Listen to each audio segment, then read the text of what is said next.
Hello, boys. I'm Professor Magellan, Associate Professor in Computer Science. Welcome to second BSc Computer Science for the academic year 2020-21. On behalf of Department of Computer Science, I'm very happy to greet you all for the success you gained in the first year. I hope that the second year will be a very blessed one and a very meaningful one for you. You are going to study more about languages and advanced concepts in computer science. Okay, so shall we start with this one? Okay, so the paper, your main paper you are going to study is C++ and data structure. And since you are already somewhat familiar with the C language, migrating from C language to C++ will not pose you much of problem, but C++ certainly has its own unique features that you can master, provided you had some basic knowledge of some good C language.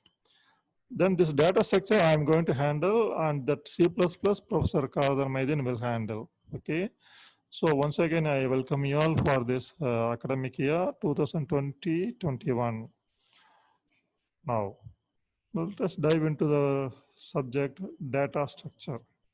So whenever I utter the word data structure, you should bear it in mind one thing. You should always imagine about a collection of values, not a single value, a collection of value. I don't say integer is a data structure.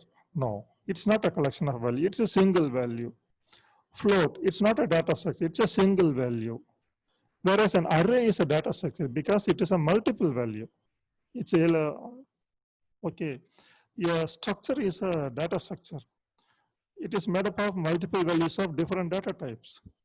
Like that, whenever I say about data structure, you should imagine a collection of values.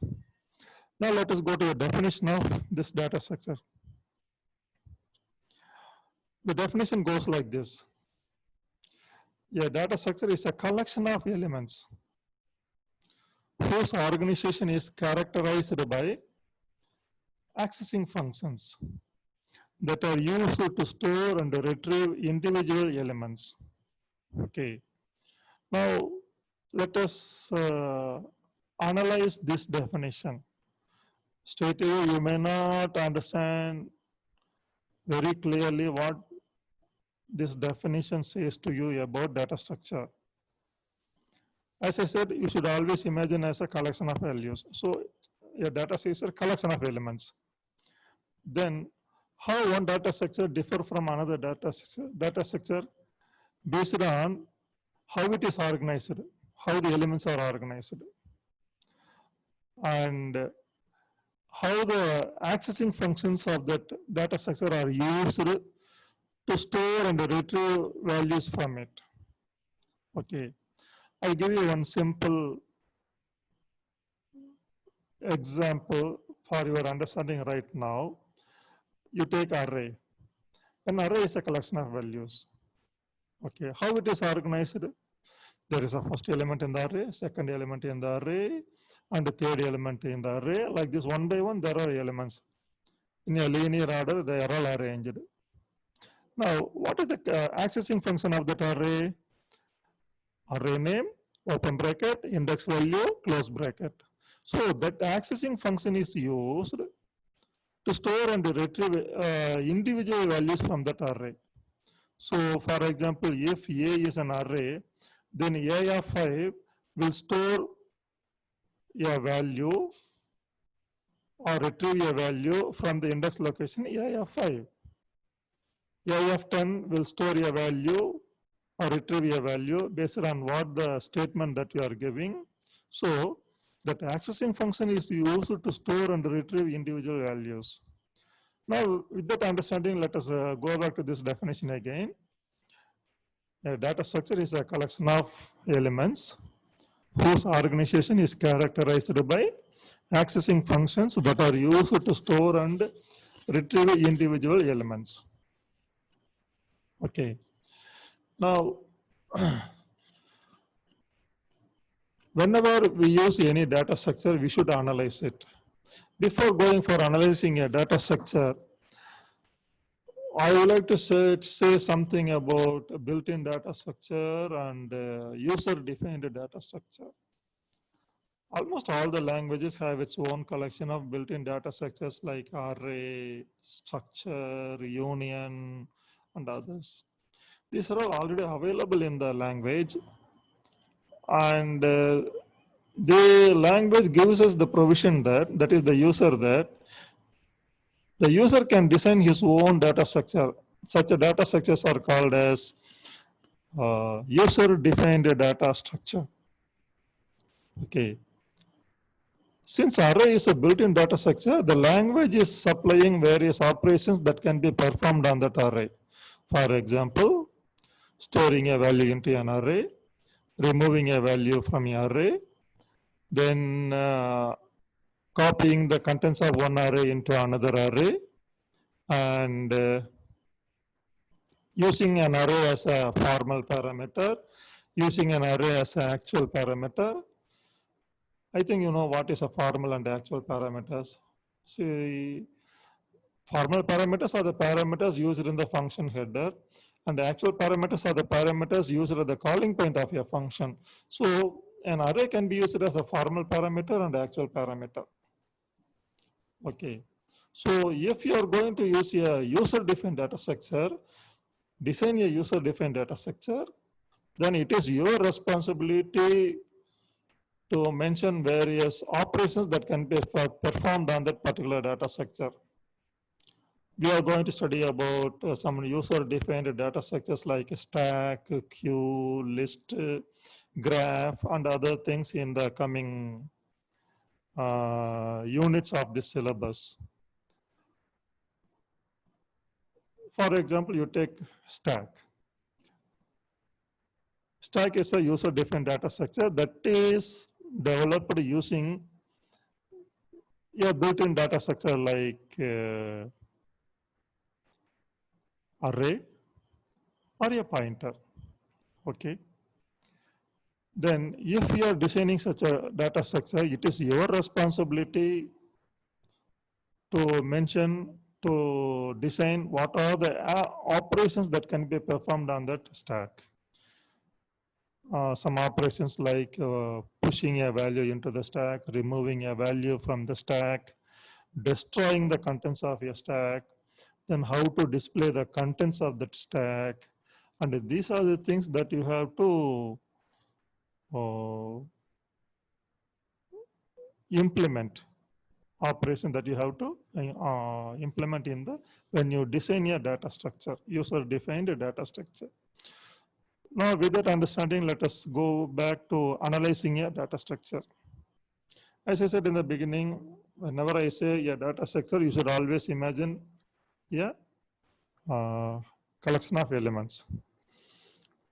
To analyze a data structure, you should analyze it at three levels. One is logical level, second is implementation level, and the third one is application level. Logical level means simply saying, answering the question, what? For example, given a data structure, what is the data structure is? That is called logical level. Given a data structure, how that operations in the data structure are implemented. That is called implementation level.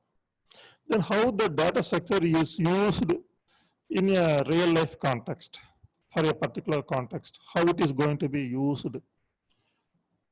Okay. For example, you take array. It can be used to sort a given number of numbers either in ascending order or in a descending order. It is possible. Given a list of values, you have to pick the biggest value and the smallest value. For that, you can use arrays. Once you have designed a stack, you can use that stack to convert an infix expression into a postfix expression. These things are application level of your data structure. So with that understanding, let us go to the definition of all these data levels are there.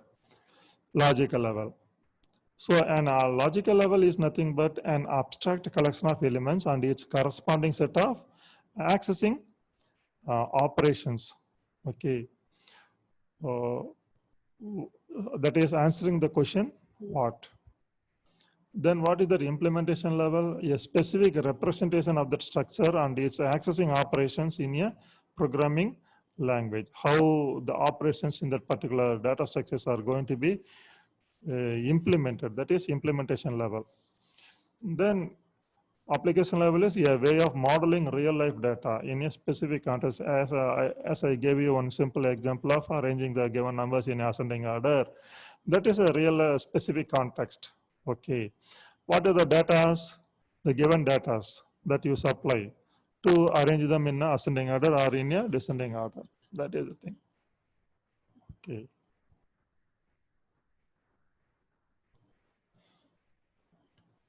You should know that a data structure is composed of either a primitive data type or a composite data type. So based on their nature, data types are classified into primitive data types and the composite data types. The primitive data types are single element, single value data types. You take a integer, you take real, float, or character, boolean. In all these data types, you can store a single entity, single value. Such data types are called as primitive data types. So composite data types is developed using these primitive data types. Okay, you take array. Array is a collection of integer values or a float value or a character types and other things. So an array can use all these primitive data types as its elements. A record, what is a record? It's a data structure in which multiple values of different data types are accessed under a common name. Structure, both are same. And what is the pointer? A pointer is a variable having the memory address of another variable. Okay, not necessarily a single variable. A pointer can point to a array. That means an array can hold multiple values. A pointer can point to a array. That means a pointer can point to multiple memory locations. So multiple values can be pointed by array by pointing it to by a pointer by pointing it to a array like this. Okay. So these things I want you to know for understanding the latter concepts. So with that understanding, let us go for a simple example how an array is used as a data structure. We shall analyze about array. I told you in the last slides that an array can be analyzed at logical level, implementation level, application level. So as I said in the beginning, a logical level is nothing but answering the question what. So what is an array? Recall your knowledge about array in C language, which you have studied in the last year. An array is a homogeneous collection of finite elements. How do you say it is finite? During the declaration of that array, you specify the size of that array, then that much number of values only can be stored in that array. So there is a finite number of values available in that array, and each value of that array will occupy a certain amount of memory depending on the type of that value that is stored in that array. For example, if you are storing integer values in an array means, then each array element will occupy at least 8 bits, that is 1 byte of value.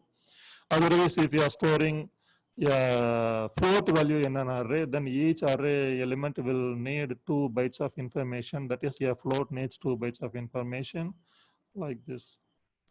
So with that understanding, what you can say about array, an array is nothing but a finite fixed collection of ordered homogeneous values. Why it is ordered means, I told you in the very beginning that there is a first element, second element, third element, like this size minus 1 elements. Okay. So that is enough about logical level of an array. What are the operations that you can perform an array? You can store a value into an array, remove a value from an array, or copy the contents of array into another array. Okay. Then using it as a formal or actual parameter, like this, these are the operations that you can perform on that array. Next, we study about the implementation level of an array.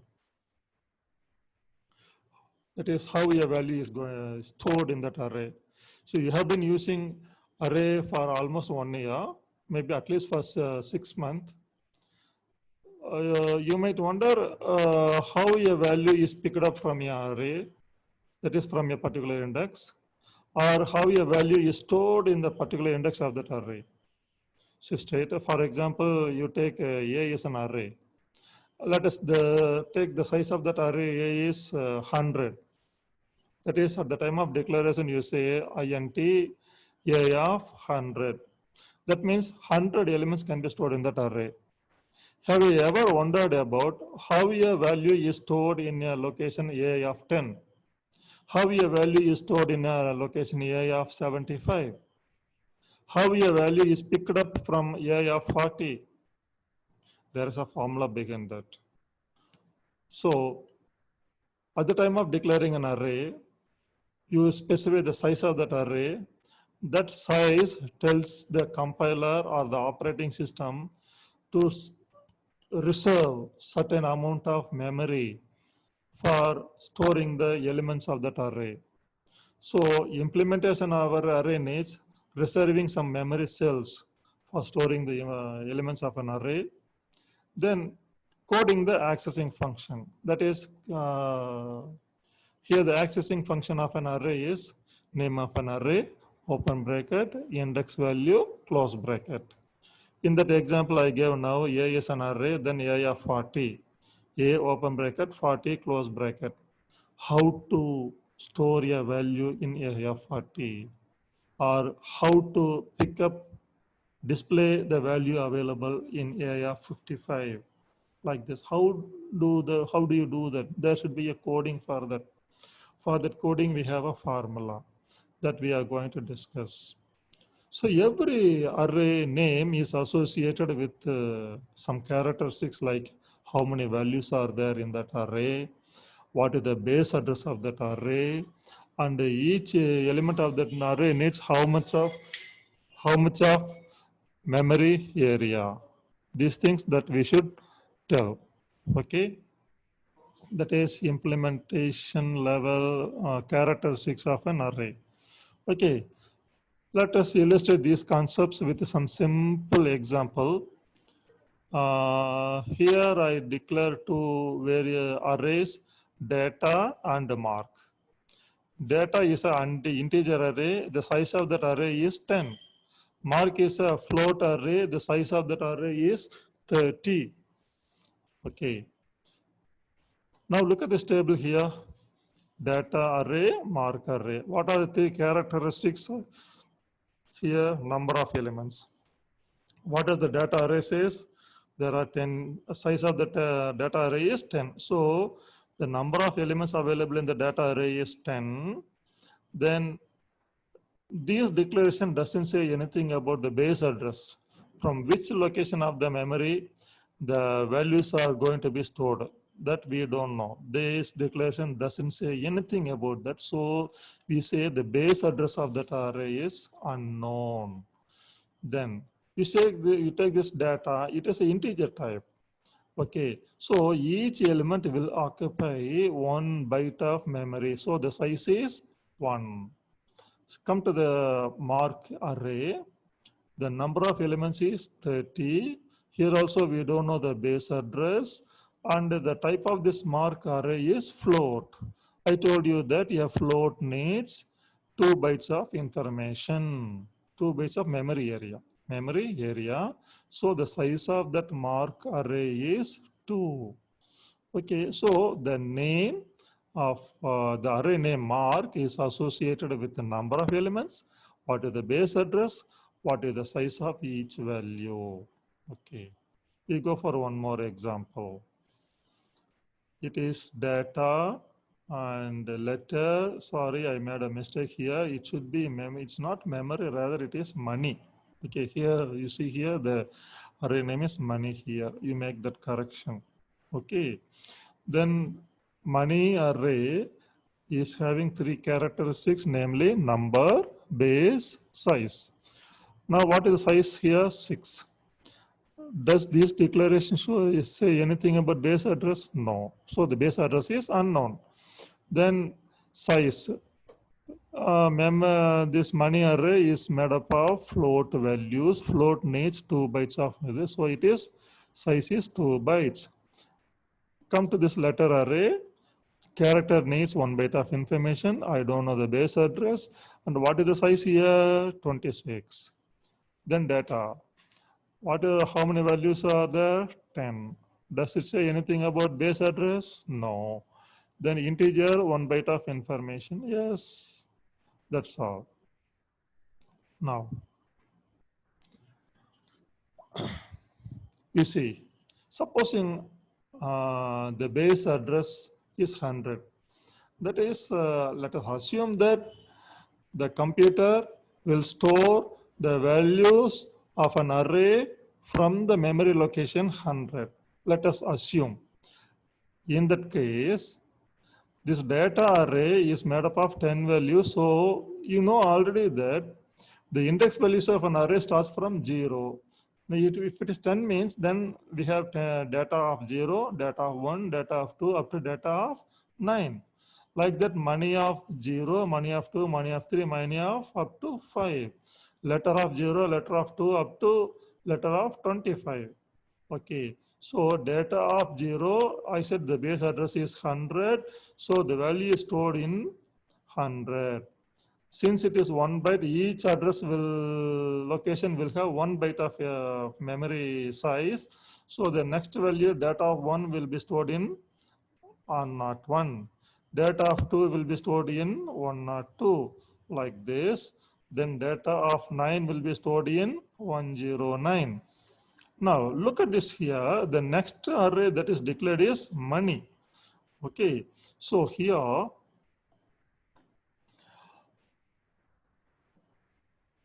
the last memory area used is 109. Then from 110, the base address will start for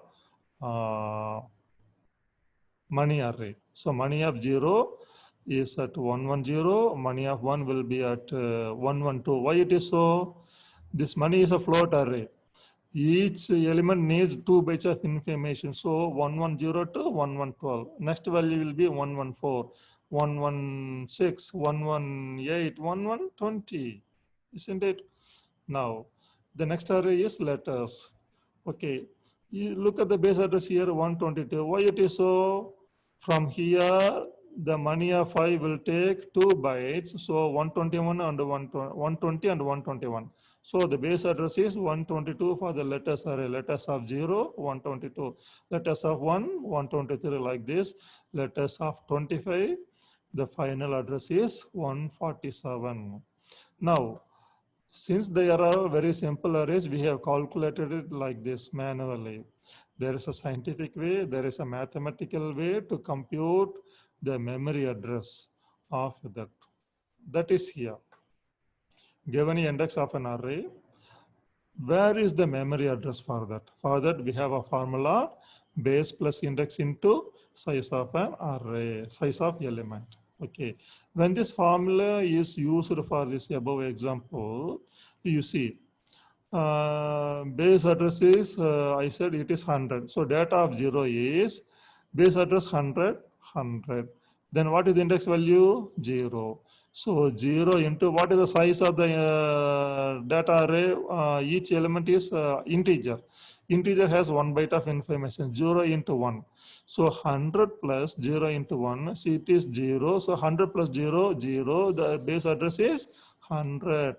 Now we find the address or location of data of 8. Now index value is 8. Base address is 100 plus index value is 8 into size on the 1 byte. So 8 into 1. So 100 plus 8 is equal to 108. Got it? Like this, given index value, we can we can calculate where the address is. Now letters of one. Letters of one.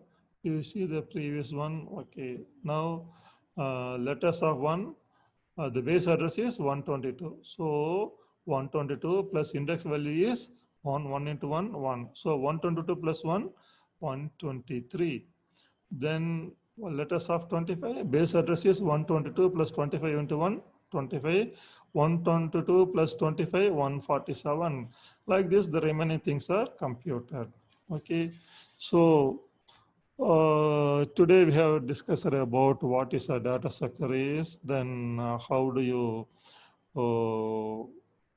classify the data structure as built-in data structure, user-defined data structure. If it is a user-defined data structures, what are the extra work for an user who has designed the data structure? Then we discussed about data types, that is primitive data types and the composite data types.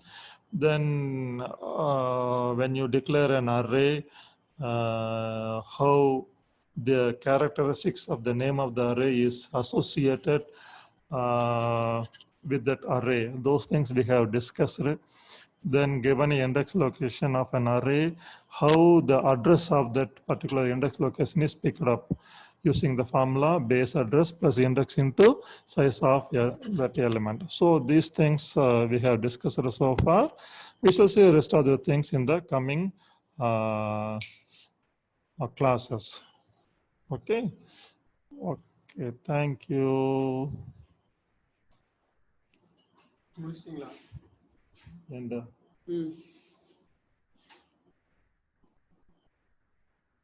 in meeting for all. Leave meeting. Leave meeting.